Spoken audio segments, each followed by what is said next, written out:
we're so trained now in this time that we live in to get immediate response. Let's not be the barrier to helping someone, right? There are tools, there are methods. Welcome back to Center Stage Podcast. My name is Danny Decker, and I have a great guest here today, Corine Rogers. I think I got her name right this time. So Corine, thank you for joining us on Center Stage. And before we dive into it, I think you win the award for most local guest we've ever had on this show. I was previously interviewing somebody from the UK about 20 minutes ago, and I think you and I live about 10 minutes apart in Charlotte, North Carolina. So welcome to the show. Thanks for having me. This is definitely a good way to start the day. Love it. So you're the founder of Simple Smart Solo. So tell us about that. What do you do? What I do is I help lawyers that are overwhelmed by their practice management software. But what I really do is I help estate planning attorneys with Clio. That's what I do. I help them take a very powerful software that is typically very underutilized, and we make it much better. Very cool. And you're kind of zeroed in on estate planning specifically. Did I hear that right? Yeah. There's a lot of practice areas out there, and I love them all. I do. But I'm sure we'll talk in a little bit about some other things. But I bumped into estate planning and probate, and I had a really good experience, as good as I could have. And I just thought to myself, this is something that everyone tells me that they need. Friends of mine say, I got to do my estate plan. I got to do this, or something happened. And yeah, we got to go through probate. And they have trouble finding attorneys that can work with them. But I know lots of attorneys, and I'm trying to figure out, where's the hole, or maybe where's the opportunity? And what I found over the years of hanging out in legal is that the law offices are typically overwhelmed. They've got so much going on. It's really hard for them to get back in touch with the people that need them the most. So then you dig a little further and I find out, hey, that's a problem with intake, right? Like that's a problem with speed and getting back to the person that's asking you to help you. And then, hey, well, what other problems are they? And I kind of found out that the problems are often the same across law firms. So what if I get back to basics? And I'm sure we'll talk about that.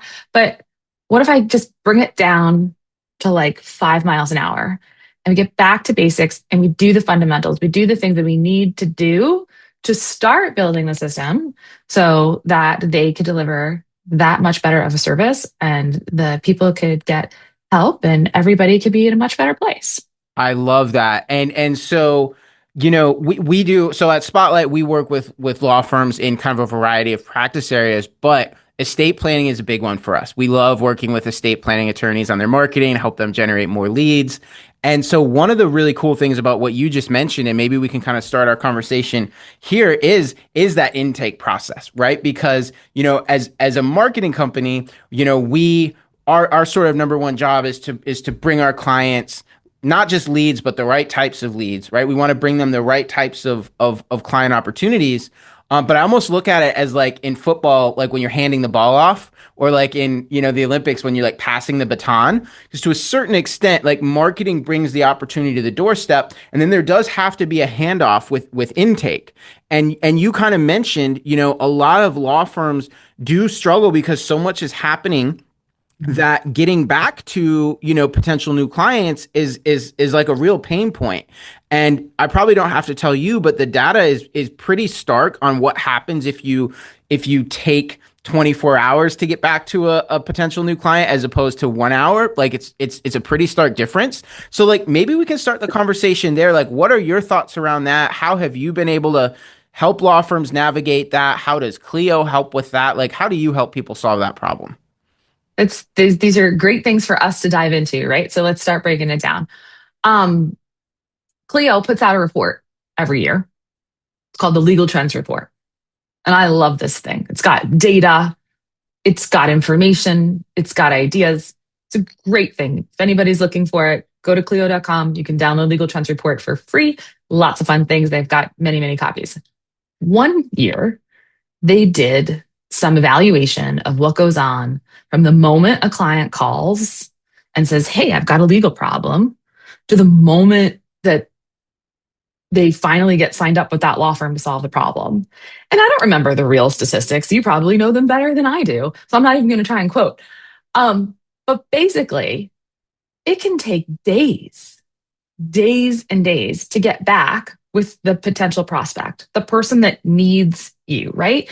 And I don't know if you share this, but my philosophy is that when someone picks up the phone, they've already made the decision they need help. They've probably searched online, maybe read some reviews, or somebody told them, "Hey, call this person," which is like the best thing ever, right? A referral, the highest compliment anybody can receive. They've already made the decision that you're probably a good fit for them. All they need is for you to connect with them. So if we're delaying that, we're starting to like set a tone, right? We're teaching them things that we don't want to teach them, that we're going to make them wait, or that maybe their problem's not that big. And if that happens, they might decide to do nothing. Now, some people worry that they might dial the next attorney and find someone to help them. I do believe that that happens in certain cases, 100%. But I worry more about the ones that are reaching out. We're so trained now in this time that we live in to get immediate response. Let's not be the barrier to helping someone, right? There are tools, there are methods. Um, so in a situation like that, I say, okay, get back to the fundamentals. We need a quick system. We need a quick way to say when the phone rings, when the email comes in, when the text comes in. Oh, that could be crazy, right? Or when the DM comes in on social media, we need a way to respond, make that connection, and then show them what the next step is. And, maybe that's an intake form, or maybe that's talking to them or sending them a text back, or just saying, "Hey, we're not available right now, but we'll call you right back." Just start to show them, like, this is the way to get together with me and take the next step to solving the problem. Yeah. I love that. And I think you kind of touched on it, right? It depends a little bit how the opportunity is coming to them. Like, I think if Yeah. somebody is referred, maybe they're going to be a little bit more patient. But I can also tell you, we see this data all day, every day, because the marketing that we create for law firms certainly helps with referrals. It also certainly helps with generating leads that are a little higher up on that funnel, right? So like maybe it's going to be a little while, it's going to take a little bit of nurture before they actually call the law firm. But, in particular, when we're running like a Google ad campaign or something like that, we do see that most consumers, if they call a law firm and don't reach somebody or don't get a real quick callback, they do call other firms too. And so it is just, it's everything you said, from setting the wrong expectation, the starting the relationship on a wrong foot, to also literally like potentially losing out on business. And that's a shame for just a variety of reasons, but not the least of which is you spent time and effort and reputation and social capital to like generate these opportunities. And then I liken it to like in football, you're fumbling at the goal line, where it's like, oh man, like we got them so close. Yeah. And so I love that you have obviously spent a lot of time thinking about this and working with clients on this. And it's just, I can't emphasize enough how big of a deal it is to have intake systems in place to kind of be sure that new inquiries and new client opportunities are being handled promptly. So, you've mentioned Clio a couple of times, and it's kind of all over your website. I understand that that's your area of focus, and obviously, very big player in the industry. So not terribly surprising, but also do talk a little bit about why you've chosen to deep dive so much into Clio. Like, what is it about Clio that you Oh, love so much? sure. So, Cleo might not like how I say this, but I'm just gonna not mince words. So I got my start working in a small law firm, and that was in 2014. I worked with one attorney. That team grew. I wore many hats in that firm. I did a lot of intake. Everyone else was busy. And we learned pretty quickly, attorneys, let them do attorney work.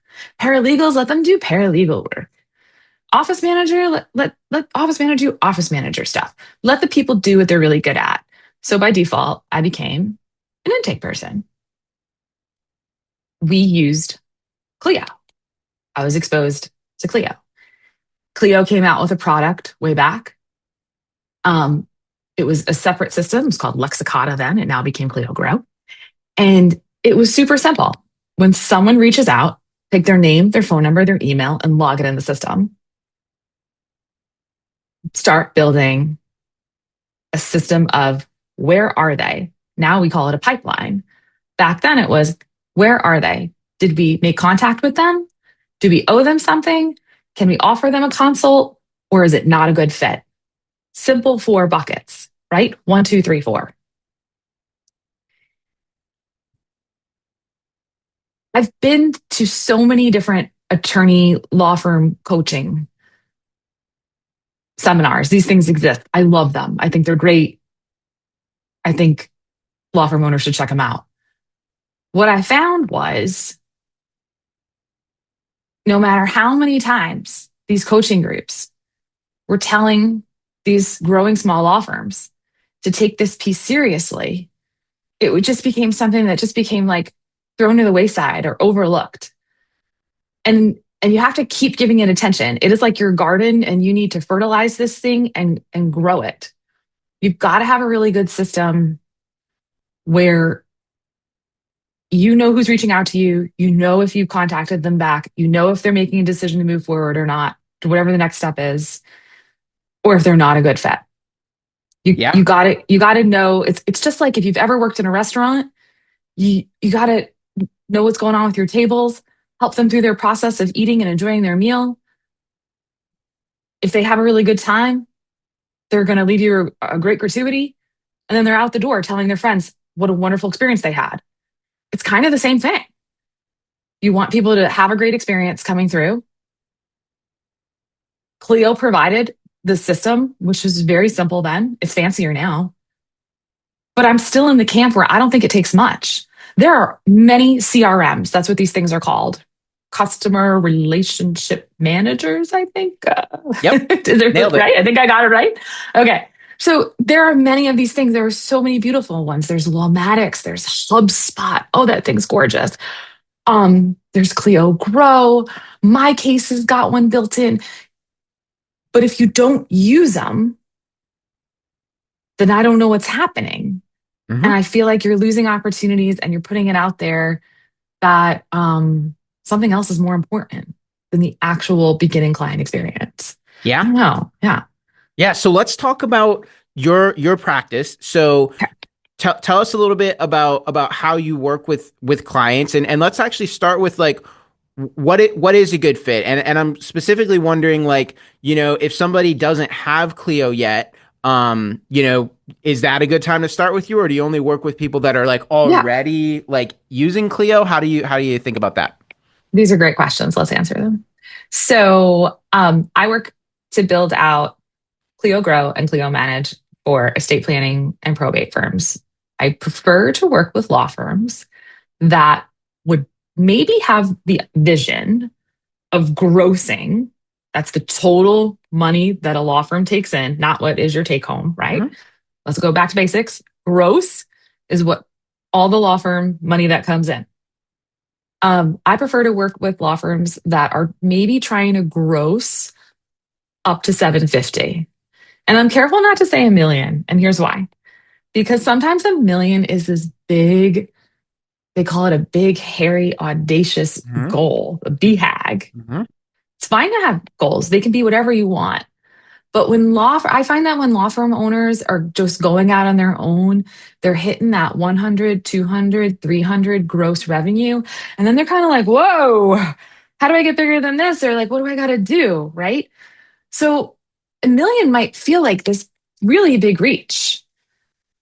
And they're like, I don't know how I'm even going to get to 500. Okay. Well, the way we're going to get to 500 is probably still the way we got to 100, 200, and 300,000. But now we're going to systematize it a little bit. So maybe it's time to bring somebody in part time to help you. But we don't want you guys playing like sticky note tag or emailing each other. or texting each other, like, here's what you should do with this person that just called. Build a system. So I like taking these systems that are designed exactly for these firms and saying, hey, what are we going to do when somebody calls and someone just passed away? That's probate. Maybe, right?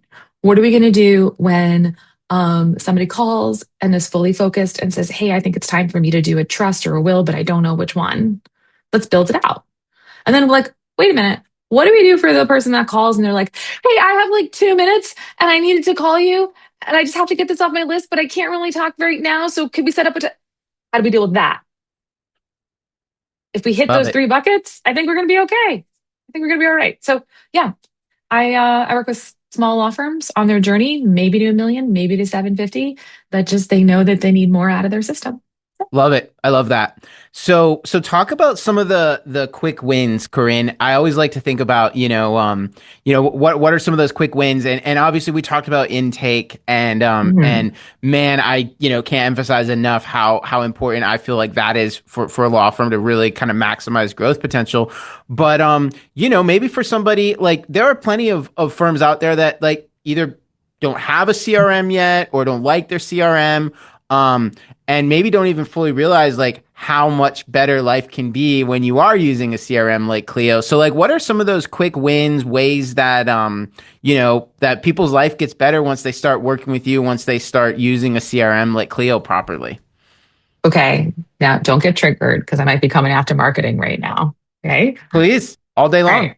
Okay. Now, so when I work with law firms under 750, right, they have heard maybe about marketing and it might be something that they're thinking about the actual task of it. But before that, I say, well, why are you thinking about marketing? Do you need more clients? Always. I always need more clients. And I say, okay, how do you know that you don't have enough? And they say, well, I could see it in my list of clients. I need more. Okay. How do you know that they haven't already come looking for you? What do you mean? Give yourself a grade right now, A through F. All right. And there's just two grades, A and F for this exercise. What grade do you give yourself on how well you respond to someone reaching out to you? An A or an F? I don't usually have to break it down further than that because they know right away. Most people that I talk to give themselves an F right away. And then they laugh, and that's okay because it's a no judgment zone, right? So they go F. And I say, why? Tell me why it's an F. I'm not here to yell at you. And they say, okay, because people call me, they text me, they email me, and it takes forever for me to get back with them. All right. Do you eventually get back with them? Yeah, no, I do. But it's like gnawing at me, or I write it down in two places. I put it on a sticky note or I put it on my calendar to call this person. And then it keeps getting bumped and it keeps getting bumped because I'm doing other things. All right. So the low hanging fruit here is we need a simple system for things to come in, land in a bucket, and then we need a bucket. We need bucket time to go back to that bucket and deal with it. On our phones, our smartphones, we call it voicemail. Leave me a voicemail and I'll call you back. But for the solo attorney, it's what we said earlier. It's not just the voicemail. It's the voicemail, the text, the DMs, the emails. And then the worst, when you see somebody at like a school event. Hey, Danny Decker, what's up? You're calling me? And you're embarrassed. I didn't call it back. I didn't call Danny Decker back. Oh my God. Oh my God. Right? So the really simple system is pick a bucket. It can be a spreadsheet. Yes, it hurts my soul to say that. I would love you in a CRM. But okay, maybe we just can't do the CRM this week. Fine. It's a spreadsheet or it's one special notepad with a pen. This also hurts my soul to say, or it's a remarkable page, or it's an iPad. It's something, but you say, this is my repository. This is my dumping spot for anybody that comes in. And at the end of the day, who's ever on there, you got to call them back. You got to reach Yeah. back out. That's it. I love it. That's it. I'm a big fan of technology. I'm a big fan of CRMs. I Hmm. also completely agree with what you just said that like listen, a spreadsheet, a sticky notes, like some you it's don't let the technology like be an excuse to not start somewhere. So I do Yeah, fully advocate, and from both from a marketing perspective and also just general business ownership, like life gets a lot better when you have a CRM, especially as you scale and grow. But for people that may be listening to this and don't have a CRM yet, you can just keep a spreadsheet. You can just use a notepad. You can just throw 100%. sticky tabs. Do something to make sure that you don't miss out on these opportunities. Yep. Don't forget to call clients back. So that's awesome. So Corinne, I feel like we could talk all day, but Yeah. we're running out of time here. So thank you so much for joining us. And do let's go ahead and close with this for folks that are well, let's start here. Maybe for somebody that's not sure, whether they're a good fit for you, working with you makes sense. Like when should somebody call you? Oof. The minute they're thinking about starting their law firm, just just have a conversation. Start building the roadmap to the things that you're going to need. It's like cooking, right? We need to start picking the ingredients out of the pantry and laying it all out so we can be efficient and we're not like running to the pantry to grab something while something's on fire on the stovetop. So yeah, call me before you think you need So, to. so in Hmm. other words, get it right from the beginning. Save Yeah, yourself some headaches down the 100%. road. That's great advice. And what is the best way for somebody to connect with you? Oh, great question. You can go right to Simple Smart Solo, and there's a link in there to book a discovery call. That is the most direct way to do it. Wonderful. Well, Corinne, thank you so much for joining us. Really enjoyed the conversation today. Me too. Thank you so much for doing this.